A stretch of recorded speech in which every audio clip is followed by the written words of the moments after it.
Good morning friends. Development bank में हम पढ़ने जा रहे हैं नाबार्ड।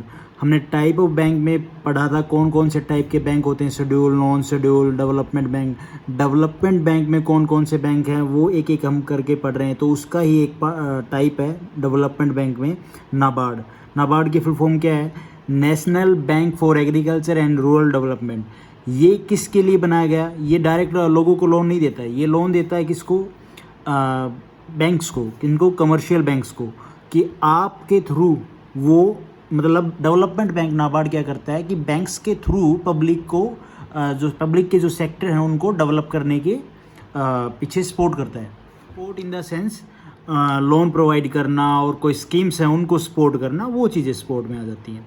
उसके बाद कमर्शियल बैंक की बात करें, कमर्शियल बैंक मैंने आपको बताया था public sector bank, private bank, RRBs, ग्रामीण बैंक, ये सब कमर्शियल बैंक में आए थे। तो इनके थ्रू ही मतलब क्या करता है नाबार्ड, इनको पैसा देता है और ये पब्लिक तक, जो भी बैंक्स हैं वो पब्लिक तक सपोर्ट करते हैं जिस भी फील्ड में, एग्रीकल्चर में या फिर रूरल डेवलपमेंट के लिए। एक और चीज़ मैं बता दूं आपको, आरबीआई के ऊपर और कमर्शियल बैंक के बीच में कौन बैठा है? डेवलपमेंट बैंक बैठे हैं, जो क्या है सपोर्ट करते हैं इन बैंक्स को इन द डिफरेंट फील्ड। अच्छा देखो, थोड़ी हिस्ट्री जान लेते हैं इसके बारे में, कैसे स्टार्टिंग हुई। 2000 सेंसेक्स के अकॉर्डिंग 68 पॉपुलेशन जो हमारी है वो गांव में रहती है, रूरल एरिया में, ठीक है। और 51% पॉपुलेशन किस पे डिपेंड है? वो डिपेंड ऑन एग्रीकल्चर। अगर देश की डेवलपमेंट करनी है तो आपको मेजोरिटी जो एरिया है उनको ये डेवलप करना पड़ेगा। तो मेजोरिटी एरिया जहाँ पे पॉपुलेशन ज़्यादा है, जिस सेक्टर पे डिपेंड ज़्यादा है पॉपुलेशन, उसी एरिया को, तो आपके सामने ही है पॉपुलेशन, रूरल गाँव को मतलब आपको डेवलप करना पड़ेगा। और कितनी परसेंट पॉपुलेशन सबसे ज़्यादा डिपेंड है किस पे? फूड पे। फूड मतलब एग्रीकल्चर्स पे। तो हमारा जो देश है कृषि प्रधान देश, वो कृषि पे ही डिपेंड है, तो उसको डेवलप करना पड़ेगा। होता है कि जो बैंक्स थे ना 2011 से पहले लगा लो, या जो भी बैंक्स थे, या आज के टाइम में भी काफ़ी बैंक्स की ये सोच है, ये तो गवर्नमेंट की फैसिलिटी है जिनकी वजह से गाँव में बैंक पहुँच रहे हैं। लेकिन बैंक्स क्या करते हैं, उस एरिया में अपनी ब्रांच खोलते हैं जहाँ लोगों के पास पैसा है, क्योंकि उनको प्रॉफिट कमाना है, सिंपल सी बात है। तो इस एरिया के लोगों को कौन देखेगा भाई? कि आरबीआई के 2 डिपार्टमेंट थे, एक तो आरबीआई एग्रीकल्चर डिपार्टमेंट, वो किस पे फोकस करता था? वो किस चीज़ को देखता था? इस एरिया को। 51% पॉपुलेशन जो एग्रीकल्चर पे डिपेंड है, तो एग्रीकल्चर सेक्टर को आरबीआई का एग्रीकल्चर डिपार्टमेंट देखता था। और एक था एआरडीसी, ये किसको देखता था? ये देखता था 68 पॉपुलेशन जो गाँव में रह रही है, रूरल एरिया को। क्या कि आरबीआई के जो डिपार्टमेंट थे वो इन चीज़ों को देख तो रहे थे, लेकिन इतनी ग्रोथ नहीं हो रही थी इन सेक्टर्स में। तो फिर एक कमेटी बैठाई गई, का नाम है क्राफी कार्ड।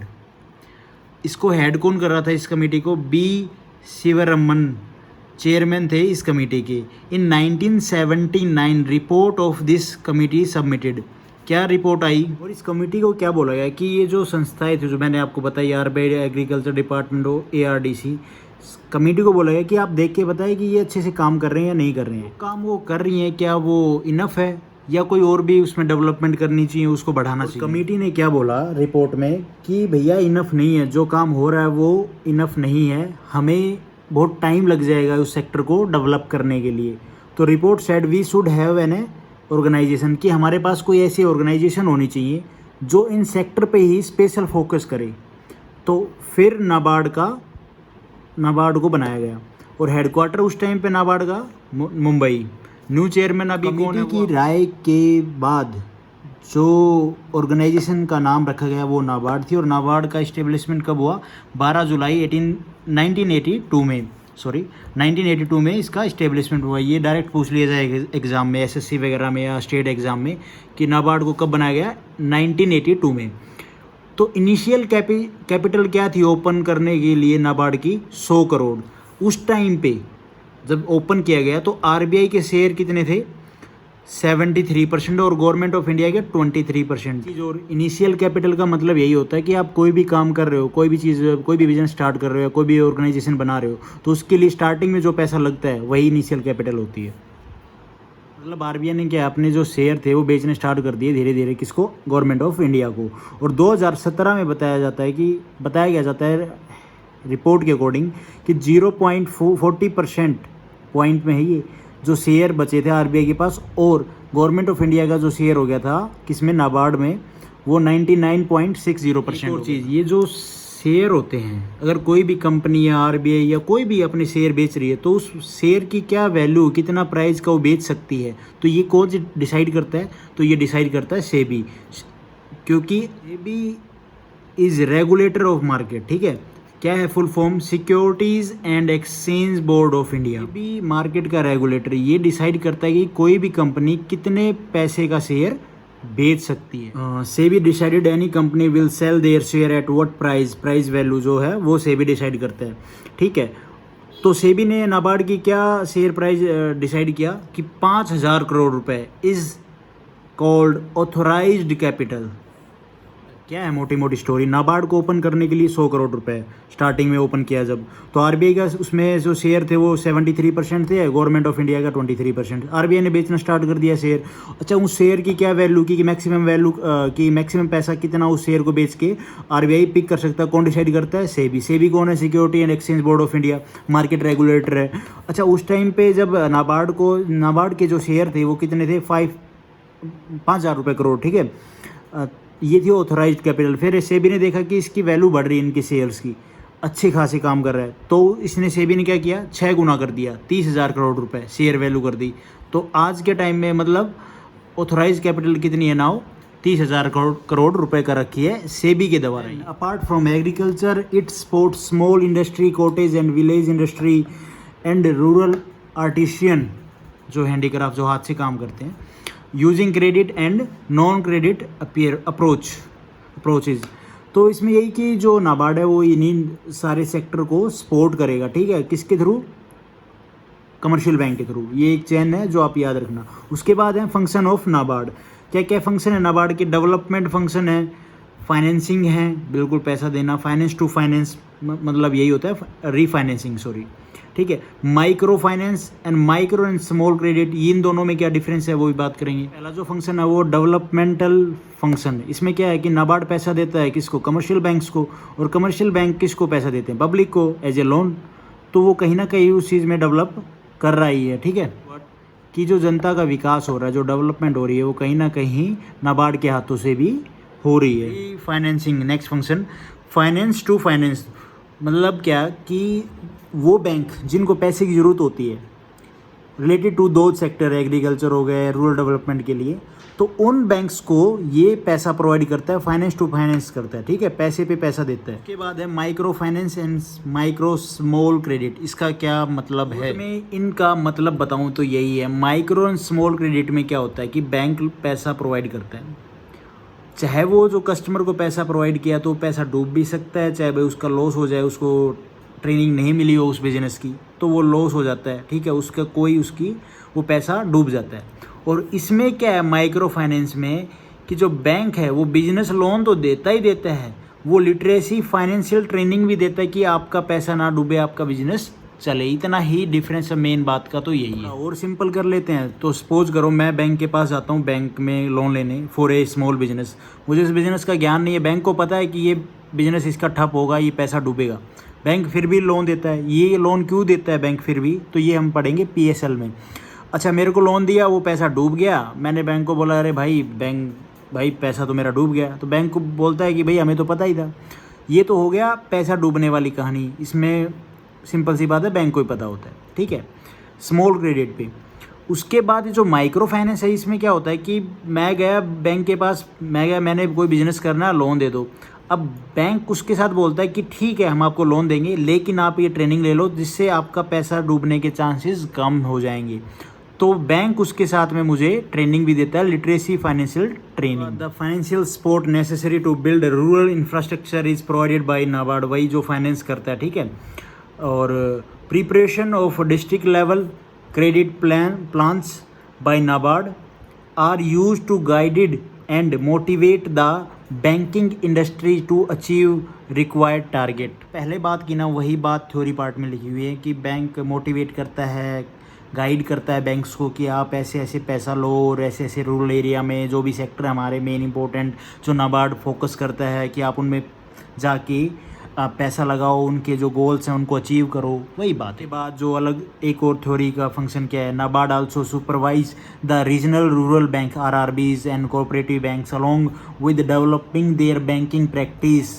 उनकी बैंकिंग प्रैक्टिस पे ही ध्यान दे रहा है कि आप अपने बैंकिंग प्रैक्टिस बताइए, लोगों से कनेक्ट कीजिए जो रूरल एरिया में जो लोग रहते हैं, and integrating them to the core banking solution platform, कि वो बैंकिंग सेक्टर से जुड़ेंगे, लोन प्रोवाइड वगैरह, अपने सेविंग्स अकाउंट होंगे तो वो डेवलप ही करेंगे ना। लोग क्या बैंकों तक भी नहीं पूछ रहे हैं, गाँव के लोगों को कुछ भी नहीं पता है यार, ATM तक अभी थोड़ा सा फिर भी अवेयर हो गए हैं क्योंकि सर्विस में हैं जो लोग, वरना काफ़ी ऐसे लोग हैं जो रूरल जो गांव के लोग हैं अब भी वो बैंक से कनेक्ट ही नहीं है, उनके अकाउंट ही नहीं है।